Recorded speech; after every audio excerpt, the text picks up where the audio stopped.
كانت قلبي كلماتها باتت نجوى تضيء دربي. لا تنسى أخاك ترعاه يداك، لا تنسى أخاك. حسيت بالنوستالجيا يا عزيزي الاوتاكو؟ حسيت معايا ولا لا؟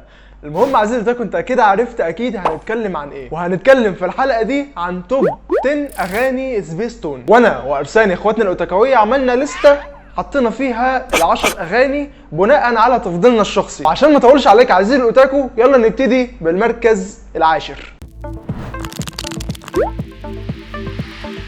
أحلم دوما أن أكون الأفضل بين الجميع، لذا أجمع البوكيمون سلاحي المنيع. بوكيمون أغنية معروفة جدا لأن نفس المزيكا بتاعتها في العربي زي الإنجليزي زي الياباني، التلاتة بالظبط زي بعض. مفيش حد في العالم لو سألته عن أغنية بوكيمون هيقولك إن أنا معرفهاش، أكيد سمعها حتى لو مش مركز في الكلمات أو مش فاهم الكلام، هيقول لك انا عارف المزيكا دي بتاعت بوكيمون. بوكيمون دي كانت اول ضربه ضربتها اليابان لامريكا، بحيث ان كان كل الامريكيين بيتابعوا بوكيمون. هيا هيا قفوا من جديد، هيا قولوا النصر نريد، بددوا غيوم التشاؤم، شدوا اواصر التلاحم. عامة عزيزي الاوتاكو، انا مش فان قوي للكوره وما بحبش الكوره قوي، مش زي ارسان يعني. بس انا عامة اول لما سمعت وانا صغير بداية اغنية ابطال الكرة والحماسة اللي فيها، وفعلا الاغنية عظيمة جدا وتحمسك انك تخش تشوف الكرتون ده بيتكلم عن ايه. وعايز اقول لك برضو عزيزي الاوتاكو ان انا حاليا لما كبرت شوية اتفرجت على انازما 11 اللي هو الانمي الاصلي بتاع ابطال الكرة، وده اساسا كان بسبب ايه عزيزي الاوتاكو؟ ان انا سمعت الاغنية اصلا من الاول. يعني الاغنية خلتني اتفرج على الكرتون وعجبني واتفرج على الانمي وعجبني، ففعلا كانت اغنية عظيمة. أبرقي أرعدي أبطالا وعدوك أنبل وعد، هزيم رداؤك بصوت الحق الهادر كهزيم الرعد، هزيم الرعد. الأغنية بتاعت هزيم الرعد عزيزي الأوتاكو أغنية عظيمة جدا، أغنية كل كلمة فيها بتحمل معنى وشايلة جواها كده حب للوطنية وحب الإخلاص والانتماء للوطن غير عادي بصراحة. يعني مثلا في البيت الثالث بتاع الأغنية دي، ما عاد الظالم يسبيك وفينا نفس بعد، هزيم بحنيني بدمي أفديك وروحي تنبت مجد هزيم الرعد. بجد يعني شايف كلمات حنين للوطن والتركيز على الإخلاص ليه والانتماء، كل كلمة في الأغنية دي بتوصل زي السهم كده في قلبك من غير ما أنت ما تاخد بالك. مررت بخاطري فكرة، عبرتي ظلت الذكرى، نسيت الحزن شوقا للغد الأفضل، دروب قد قطعتيها، أفينا البعد أم فيها. سبيستون عزيزي الاوتاكو كانت بتتفنن ان هي تعيطنا واحنا صغيرين، وفعلا كانت بتنجح في ده. مش فاهم سبيستون كانت غاويه تقطع شراييننا ليه واحنا صغيرين. بس عامه انا كنت بحب المود ده جدا وبحب الستايل بتاع الاغاني دي، ودي عزيزي الاوتاكو من الاغاني اللي انا اساسا بحب اسمعها لغايه دلوقتي. ففعلا اغنيه ريمي من اعظم اغاني سبيستون اللي كانت في الوقت ده. يكتشف الغامض والمثير، يستنتج بالعقل الكثير، كونان الرجل الصغير يسعى دائما. أغنية كونان عزيزي الأوتاكو هي أغنية كونان، أنا مش محتاج أقول أكتر من كده أصلا. أغنية حماسية من أول بدايتها لغايه لما تخلصها. انت كده هتفضل قاعد كده في مود ان انت ناقص تتنطط وترقع. عارف الفيديوهات اللي هي بيبقى فيها بتقعد تعمل كده دي؟ بجد حرفيا هي دي اغنيه كونان، مش محتاج اعبر عن الاغنيه ولا اقول اي حاجه فيها اصلا، هي اغنيه كونان. ولو سالت اي حد هتلاقيه عارف اغنيه كونان، بيتفرج على سبيستون او ما بيتفرجش على سبيستون. كونان حدقه كونان سدقه. بس قبل المركز الخامس، لو انت حاسس بالنوستالجيا عزيزي الاوتاكو ومبسوط معانا، ما تنساش تعمل لايك عشان ده بيدعمنا، تعمل سبسكرايب وتفعل زر الجرس عشان احنا بننزل في القناه فيديو كل يوم جمعه. وظبطنا كده عزيزي الاوتاكو. سوف نبني حلما كان كنزا فينا، سنعيشه دوما فالأمل يقوينا، سنأتي لونا فجرا برقا وهجا لا يخبو.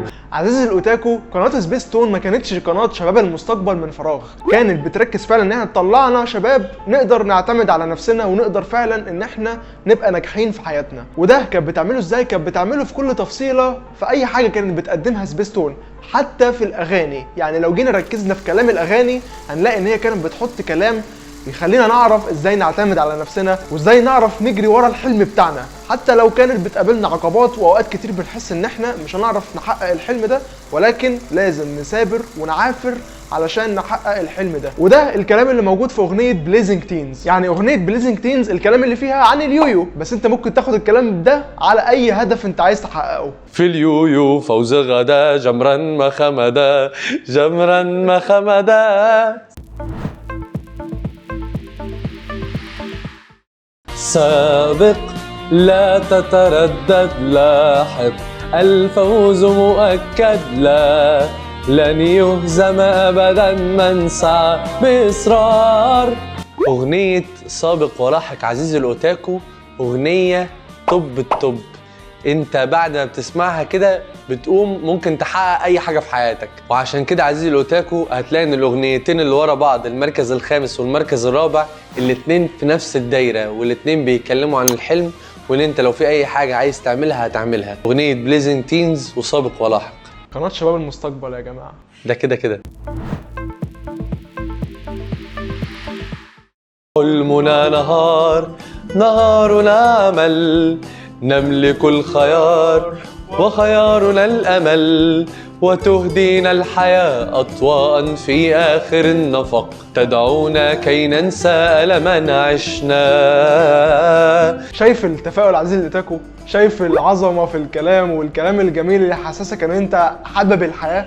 فعلا من اجمل اغاني سبيس تون، وانا لغايه دلوقتي انا بحب اسمعها وبشغلها في البلاي ليست عندي، وبسمعها كده وانا بعمل اي حاجه او انا بذاكر او انا بشتغل. وعايز اعرفك حاجه عزيزي الاوتاكو، انك لما تيجي تشوف اي اغنيه كده على سبيس تون وتشوف مين اللي مغنيها تلاقي اسم رشا رزق، انت خلاص انت مش محتاج تعمل حاجه تانية. الاغنيه دي تعرف ان هي هتكون من اجمل الاغاني اللي انت سمعتها. انت بتشوف الحفلات بتاعتها بتبقى عامله ازاي وكميه الناس اللي بتبقى موجوده فيها. فعلا عظمه الاسم تكفي انك تشوفها على اي اغنيه من اغاني سبيس تون.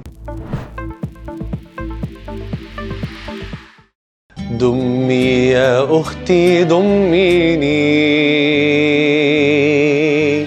نامي يا أختي بأمان، في صدري دفء وحنان.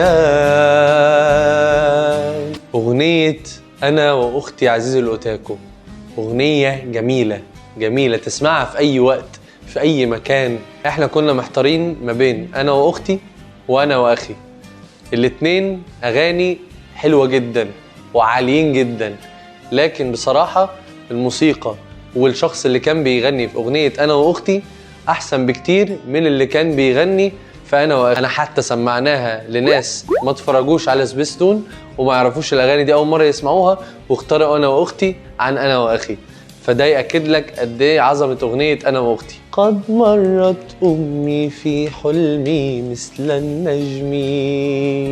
طبعا عزيزي الاوتاكو مفيش نوستالجيا أكتر من كده، طبعا أنت دلوقتي في قمة السعادة. قد لمعت عيناه بالعزم انتفضت يمناه في هدوء الليل. عامة ما انصحكش عزيزي الاوتاكو انك ترجع وتشوف الحلقة دي، لان صوتي عذب جدا يخليك مش قادر تخرج من الفيديو، يخليك مش قادر تفتح الفيديو.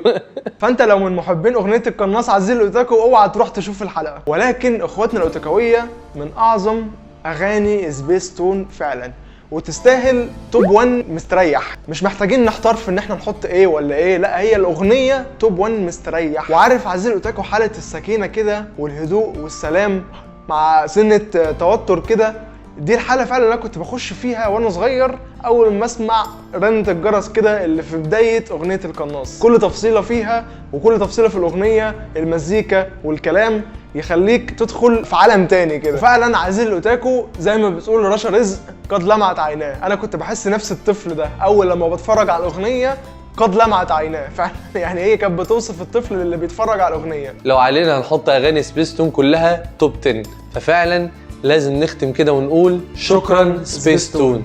سلام.